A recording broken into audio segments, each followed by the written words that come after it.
comes in but the olives themselves. Each type of olive has a unique taste. By combining different types, the producer can create an oil with an individual flavor. The process begins at harvest. The traditional method involves collecting olives using tiny rakes, but it's not very efficient. For a big crop like the one on this farm, an automated harvester is used instead.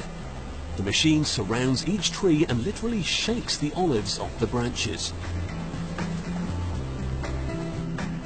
The fresh fruit is collected into a waiting hopper along with some leaves and twigs, but these can easily be removed later.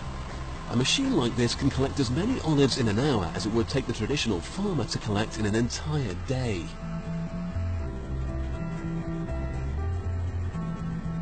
When the harvest reaches the production plant, the fruit is washed to remove any dirt, leaves or twigs that were caught up in the collection process.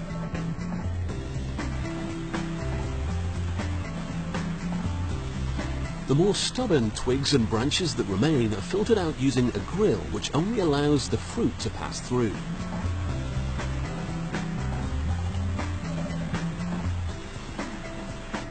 To get the best quality oil, the fruit should be pressed as soon as possible. Traditional methods mean there's a delay between harvesting and the grinding process. The original method also uses big millstones like these granite wheels to grind both fruit and the stones into a thick pulp.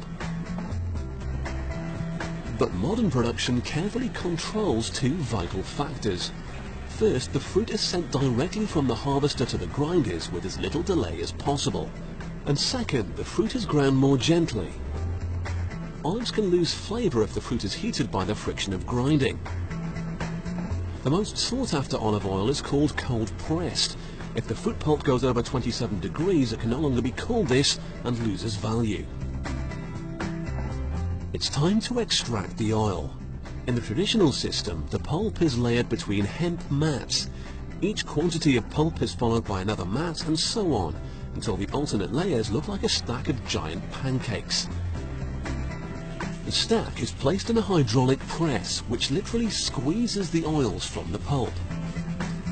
It's collected below and has the traditional cloudy golden color associated with good quality olive oil. The modern method is far less aggressive but just as effective. Instead of crushing the pulp, it's spun in a centrifuge like this one. As it's spun around, the oil passes out through a fine mesh, leaving the pulp behind. The oil can then be siphoned off and stored, while the remaining pulp is collected elsewhere. It's not wasted though, it's recycled and can be used as fertilizer or animal feed. It may surprise you to know that once it's been pressed, olive oil can be tasted like wine. The experience is obviously very different, but this is one way the experts can assess the purity and flavor of their product. Pure, unfiltered oil is considered the most valuable. If the residues are filtered out in a centrifuge like this one, what emerges is considered a slightly inferior grade of oil. The standard grade that you would find on a supermarket shelf is stored in steel tanks like these. Here, the final residues sink to the bottom, and what's pumped out at the end is a clear olive oil for the mass market. Olive oil is usually bottled in green glass, and there's a good reason for this. It helps filter out harmful UV light that can cause it to deteriorate. Finally, the bottles are sealed and labelled up, ready to be shipped out to homes and restaurants all over the world. So whether it's cold-pressed extra virgin for dressing or standard grade for frying, olive oil continues to be cooked up in kitchens everywhere.